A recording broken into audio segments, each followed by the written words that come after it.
An hour and a half. All right, so do we want to do this? We can finish in under 4 minutes. We're just gonna like our best transfers of the season, like our best off-season transfers. So leading up to this season, teams that brought in players that have made a great impact, have made their team better. Who you think the best transfer was? This. Give me a list. I know mine. I'm gonna be called biased. I don't care. Diaz? Yeah, I think Ruben Diaz. Ruben Diaz for City has secured a back line that was questionable at best the last couple years. You never really knew in the center of the field how they were going to play. They were always shaky. Laporte did okay. Stones has been kind of lacking.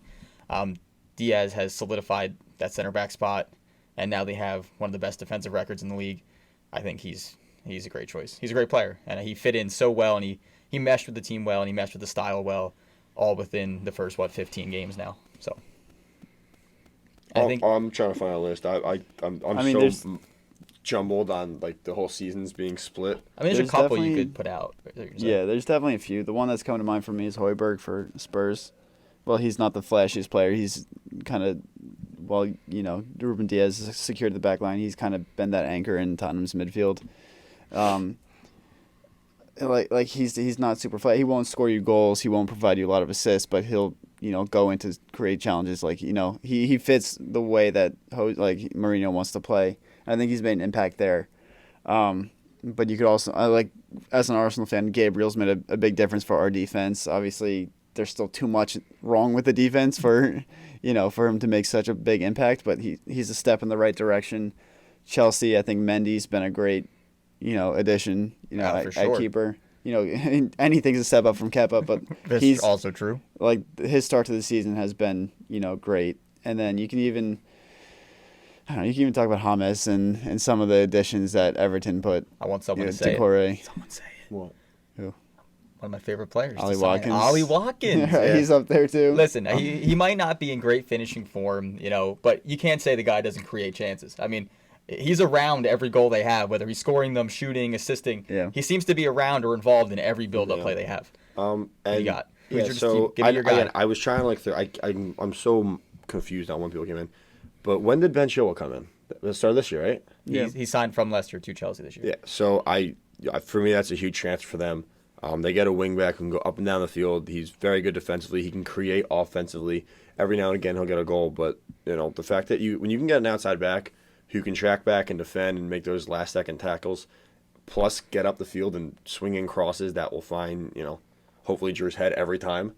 I mean, that's huge for them. And then, like I said, just being biased, I mean, Cavani was a huge one for at least United. He's going forward. I mean, like I said, he's come on the last few minutes of games and just scored. But I think Chilwell's been a big one throughout the league.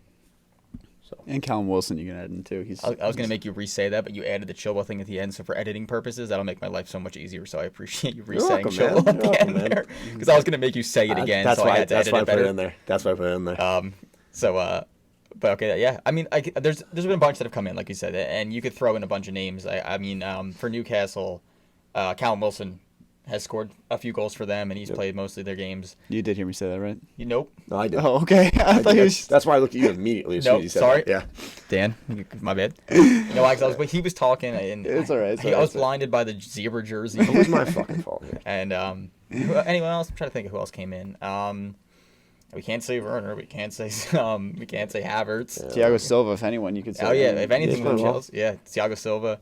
We're gonna put up a couple on TikTok because we just want to get you guys mad and riled up and tell us why we're wrong, which is I think our favorite part of all the posts that we put up. Yeah. It's funny too because whenever I say anything decently nice about Chelsea, it's fuck that Man U fan. Why is he saying anything nice? He should be. I'm like, guys. No, I literally said a Spurs player is my pick. But the best part is, though, that we love you guys. Don't get us wrong. We do. But the best thing is, though, is that if we say something about a rival team that's good, it'll be like, oh, look at this City fan praising blah, blah, blah. And then if I pick Ruben Diaz, now all I'm going to get is shit saying that I picked a player for my team. Exactly. So there's really just no win for us, actually, in any of these. Trolls.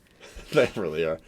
Anyway, I think we're at an hour and a half. We are at an hour and a half. All right, ladies and gentlemen, thank you very much for watching. If you're watching on YouTube, if you're listening on your favorite podcast app or website, whatever it may be, the socials, TikTok, Instagram, Twitter, all at League Pints.